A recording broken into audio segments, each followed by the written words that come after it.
உங்களை யார் இதுக்குள்ள இந்த கழிவை கொண்டு கொட்டச்சு நெஞ்ச யாரு கொட்டச்சுன்னு சேமன் சொல்லியா கொட்டுறீங்க இதுக்குள்ள வந்து சேமன் இங்க பாருங்க சகோதரங்கள் இது நல்லா பாத்துக்கொள்ளுங்க. சேமன் சொன்னியாம் இங்க வந்து சூடு பத்தின சேனை இங்க பக்கம் கொரோனா மையவாடி இருக்கு சரியா, கொரோனா அடக்க ஸ்தலம் இருக்குது.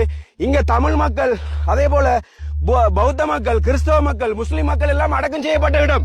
இந்த இடத்துல இங்க வந்து பக்கத்துல வந்து இந்த டாய்லெட் கழிவுகளை கொண்டு வந்து கொட்டுறாங்க. விளங்கிட்டா அரசாங்கம் கொட்டுப்படுது. கேட்டா சேமன் சொன்னியா சேமன் தான் உங்கள்ட்ட தெரிவிக்காரு.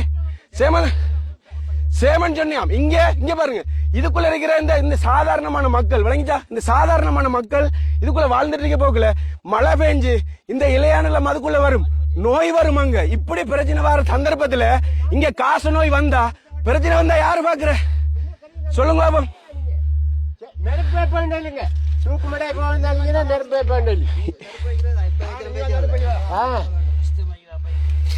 இப்படி வந்து நீங்க யோசிச்சு பாருங்க உங்களோட நீங்க வாழ்ற ஏரியாக்குள்ள இப்படி கொட்ட போக்கல நல்லா இருக்குமா மாமா நீங்களே சொல்லுங்க பாபா. இல்ல மடுவட்டினால இவடத்த வந்து கொட்டப்படாத இவடத்த மையவாடியில இருக்கு பக்கத்துல அதுக்கு ஒரு மதிப்பு இல்லையா? வெளியூர்ல இருந்து மக்கள் எல்லாம் இங்க வருது.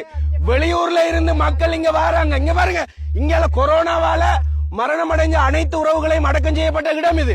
அதுக்கு பக்கத்துல வந்து இந்த டாய்லெட் குழிய கொட்டி டாய்லெட் இதுக்குள்ள இருக்கிற எல்லா கழிவுகளும் வந்து இதுக்குள்ள கொட்டினா இது சரியா வருமானு சொல்லுங்க பாபம்.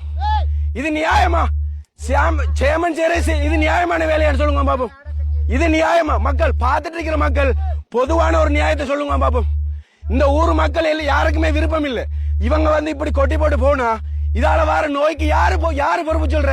ஒரு பக்கத்தால அந்த பக்கம் அங்க பாருங்க அந்த ஃபேக்டரிக்குள்ள இருந்து நாத்தம் அந்த நாத்தம் இங்க வருது. என்னமா மெஷின் போட்டுதான் ஆனா இருந்திருந்தப்ப வருது நம்ம இன்னும் வருது. ஆனா அவங்க இங்க வந்து இவடத்தை பார்த்து போட்டு இல்லையே நாத்தம் இல்லையேன்னு போறாங்க.